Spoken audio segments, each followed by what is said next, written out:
My biggest piece of advice is don't be afraid to fail. And I think people, they know this, they hear this, but they don't understand it, right? I have people close to me who wish to start businesses and they're like, well, what if I lose the money, right? What if I fail? What if it doesn't work out? I'm like, it's not going to work out. But each time it doesn't work out, it's a learning experience, right? What's up, everyone? Welcome to the channel. Today, we have a very special interview and a very special guest. We have Erick Rodriguez from the Philippines. Erick, how are you doing today, man? Hello, everyone. My name's Eric from Manila, Philippines. I'm doing pretty good. We've been in lockdown over here on my side of the world for a few months, but I am learning to work from home. All right. And so I'm super excited to have Erick on today. As you guys saw in the title of the video, this is going to be about Erick's story deciding to walk away from an offer with Google to go and pursue entrepreneurship. Now, this is also kind of a cool story because it gives a little bit of an indication and a little bit of my backstory, how I got pulled into this crazy world of working remote and entrepreneurship. Now, Erick, we're going to get to talk today about how, not only about how you walked away from this offer at Google, but about how you have gotten to the point now where you've sold, 3 large businesses. You've done a lot of stuff, but I want to start where at the very, very beginning, you didn't start off selling these huge products. What was your first kind of exposure to entrepreneurship? Yeah, good question. I didn't come from an entrepreneur family. Let me begin by saying that. My mom was an interior decorator. My father was a court translator. I had the luck of good friends who influenced me. I had a friend, Kyle, who at the age of 13 years old, he exposed me to eBay, that he was making money on eBay. So I tried it for myself, and I began to buy from neighborhood kids popular Yu-Gi-Oh trading cards, and I would resell them on eBay. And I did well for myself. I was making 5,000 a month when I was 13 years old, and that's how it started. Okay, so you're 13 years old. You figured out, hey, I can resell Yu-Gi-Oh trading cards, but that wasn't like your big product hit, right? There's something after that. Tell us a little bit about your winning product while you're still young. Yeah. So when I got to 16 years old, roughly, I bought an iPhone 3, right? Should I have bought it? That's debatable, right? Got peer pressure by social pressure to buy one, and it came with a used OtterBox iPhone case, and I wasn't really a cell phone case, let alone a bulky cell phone case kind of person at the time. So I put it up on eBay, and it sold for $25. And to me, this was like light bulb moment opportunity, right? Something I didn't think would have value sold, and sold for a good price. So I then looked for used, refurbished suppliers of OtterBox cases, and sure enough, I did find the provider who refurbishes the cases that are all the warranty callbacks for OtterBox. I would source from them, and I would sell on eBay, and very quickly I was making in excess of 20 a month, thousand on eBay. Shoot. Okay. So another, just crazy again. So you're selling these refurbished OtterBox phone cases. For those people who might not remember, super expensive phone cases. So you got them refurbished by the manufacturer, and you're able to resell them on eBay, and that's kind of the light bulb moment. So it sounds like you had some success selling this product. You made a little bit of money. What kind of happened next after that? I think it was maybe like 17. I was 17 when I had saved up a good bit of cash at that point, and I was in high school, and everyone was buying a car, and I wanted to be cool, and I wanted to get a Chevy Camaro. And my mom, she influenced me out of it, and she said, "Why not buy a house?" And so she helped in lining up a inexpensive house, and I bought one for about 24,000 USD, 25,000 USD. Then I had to put in another 40,000 renovations, but it was okay. It ended up being a very good purchase. The thing I want to talk about next, so you don't go full force into entrepreneurship at this point, right? You go off. Tell us about what happens after that, because you take a little bit of a break and you go to the University of Florida. What are your goals kind of when you're going off to college? Yeah, and so fast forward to, I was like 18, 19. I was entering college. I got into University of Florida. I wasn't always the, I was a good student. I wasn't great by any measure. I got into University of Florida, and when I entered, everyone wanted to work for one of two companies. They wanted to work for either Google or Disney, and Disney for me was not a pick. It was not me, and so I was like, Google. after looking into it, I was like, this is really interesting. And so I set on a mission to land an internship for Google when I entered college. Gotcha. So you're at UF. You either you know you want to do something. The biggest things at these point is to either you can do Facebook, or you can do Disney rather, or you can do Google. You're like, Disney's not for me. You want to go and shoot for Google.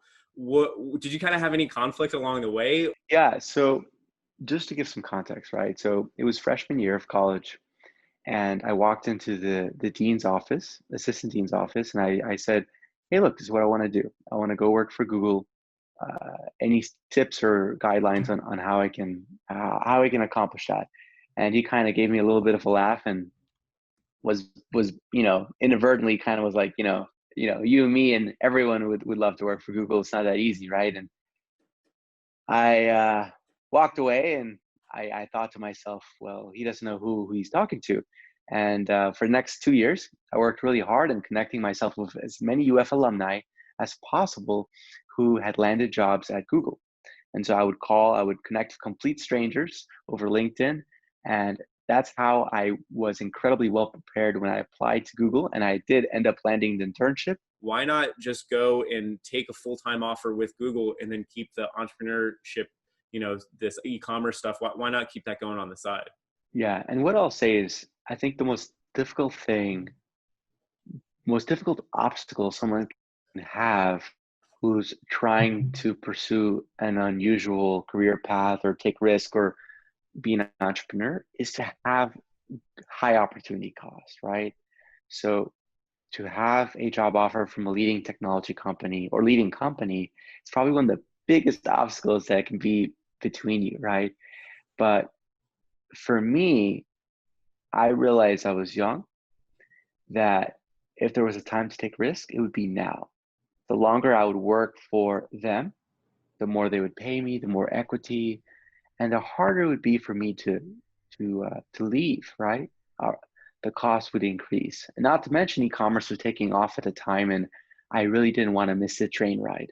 And so I do want to backpedal just for a minute because I want to talk about a conference that was, I know, a huge impact for you, and definitely a lot of fun for me. So when I remember when we were in college, I remember this well because I was skipping class as per the usual. I was out in Arizona and I get a call from you and you're saying, "Hey, Tony, come down and come to the event."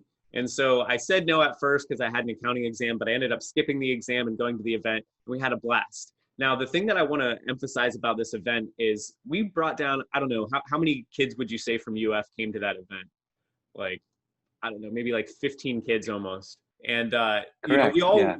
the conference was all about how it was right at the real kind of peak, not the peak, but it was really on the up of e-commerce. And we all got that same information. They were supposed to teach you how to, source products from China, sell them on Amazon, and, and make a lot of money. And what I always think is super interesting about that event is that all of us went and got that same information.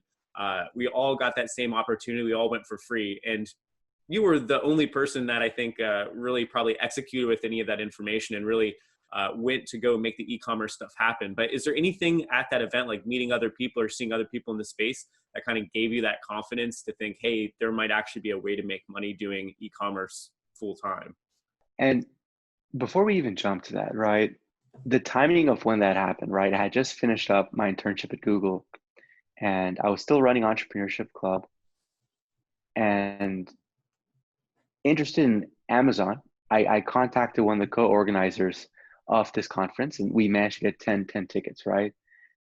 If that one single event didn't happen, right, I would not be doing what I'm doing today. And I think simply by being someone, my biggest advice for anyone is when you given good opportunities, say yes. Just like how Tony moved around other obstacles, right?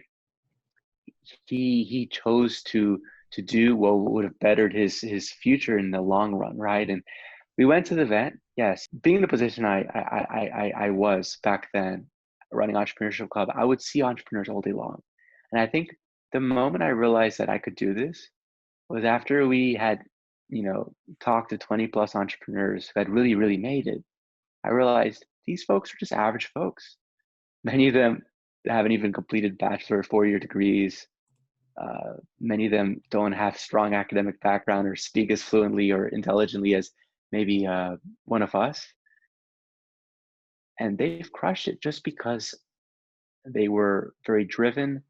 And when they saw an opportunity, they went after it. And so when I saw the opportunity of Amazon and e-commerce, I went after it.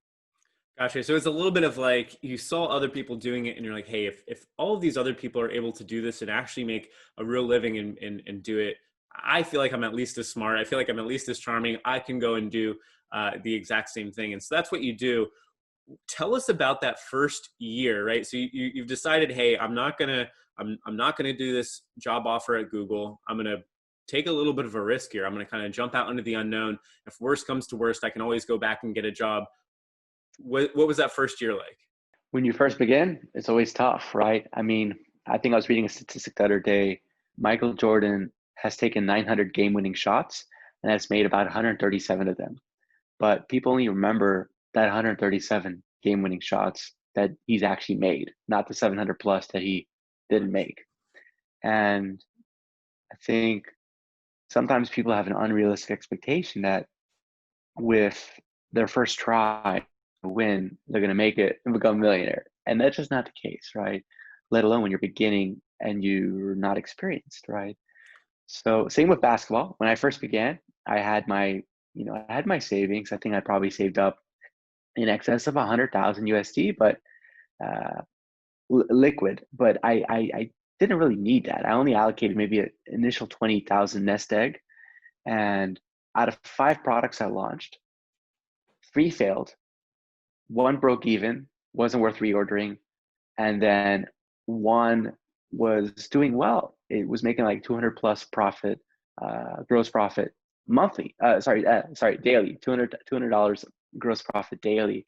And I was like, okay, that's 6,000 a month gross profit. That right there, that's that can supplement me quite well. And so that was the beginning. And from there, it was just improving the batting average, launching more products. And once I had that initial taste, I wasn't going to give up. My biggest piece of advice is don't be afraid to fail. And I think people, they know this, they hear this, but they don't understand it, right? Uh, I have people close to me who wish to start businesses, and they're like, well, what if I lose money, right? What if I fail? What if it doesn't work out? I'm like, it's not going to work out. But each time it doesn't work out, it's a learning experience, right?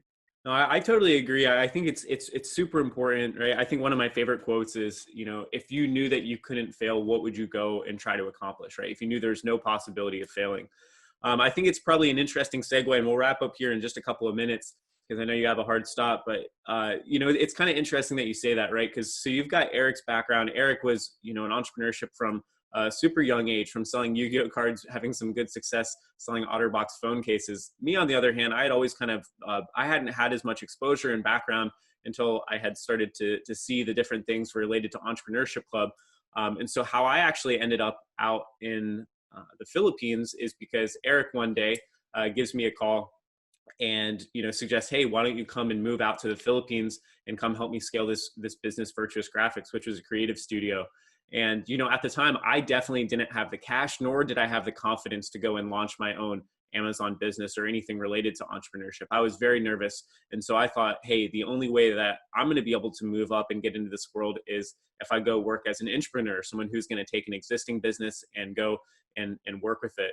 Now, again, I want to jump in because I think this is a good story and I think the audience will like to hear it. You've had some success with e-commerce. How in the heck did you end up with a graphic photography creative studio? How did that even happen? Are you a photographer?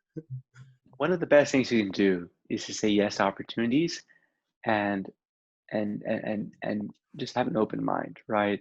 So probably a year into running my personal import-export Amazon business, e-commerce business, I started to build out a team in the Philippines to do my creative work, copywriting, photography, video design work. And we were good at it. My friends would ask to use my team. I would upcharge their rates, and they were really pleased with the output. And so we created a company called Virtuous Graphics that would then be a leading creative agency for photo video copywriting for Amazon sellers, right?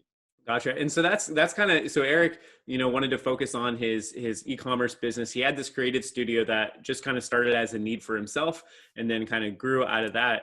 And so I want to get to the point now, because we'll wrap up in just a couple minutes, but you've got the e-commerce business, it's doing well. At some point you end up selling one, you sell another, you get a product into Walmart, and then end up selling Virtuous Graphics, this creative studio. So after just a few years out there, I guess the biggest question would be, number one, do you think you made the right decision?